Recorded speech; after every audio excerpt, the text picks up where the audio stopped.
ბაღდათში წყალმომარაგების და წყალარინების ინფრასტრუქტურის სამშენებლო სამუშაოები დაიწყო, ხელშეკრულებას ხელი უკვე მოეწერა. პროექტი გერმანიის რეკონსტრუქციის საკრედიტო ბანკის ფინანსური მხარდაჭერით ხორციელდება. წყალმომარაგების ნაწილში გათვალისწინებულია ბაღდათის და საირმის სათავეების და არსებული რეზერვუარების რეაბილიტაცია, ასევე 37 კილომეტრიანი ქსელის მშენებლობა, თანამედროვე სისტემების მოწყობა. შედეგად მოსახლეობა 2025 წლის ბოლოდან 24 საათიან წყალმომარაგებას, ხოლო წყალარინების ახალი თანამედროვე ინფრასტრუქტურით 2026 წლის ბოლოდან ისარგებლებს.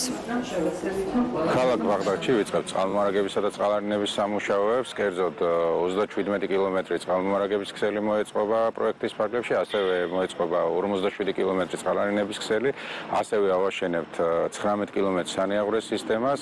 ჯამურად ბაღდათში დაიხარჯება 100 მილიონ ლარზე მეტი. მნიშვნელოვანია ზოგადად რეგიონების განვითარებისათვის ადგილზე იყოს ის კომუნალური ინფრასტრუქტურა, რომელიც საჭირო არის როგორც უშუალოდ მოსახლეობისათვის, ასევე მცირე ბიზნესისა და საერთოდ საშუალო და დიდი ბიზნესის დაწყებისათვის. პირველ რიგში მადლობა მინდა უთხრა საქართველოს მთავრობას პროექტის მხარდაჭერისთვის, რაც ითვალისწინებს ბაღდათში წყალარინების სასმელი წყლის სანიაღვრე სისტემის მოწესრიგებას.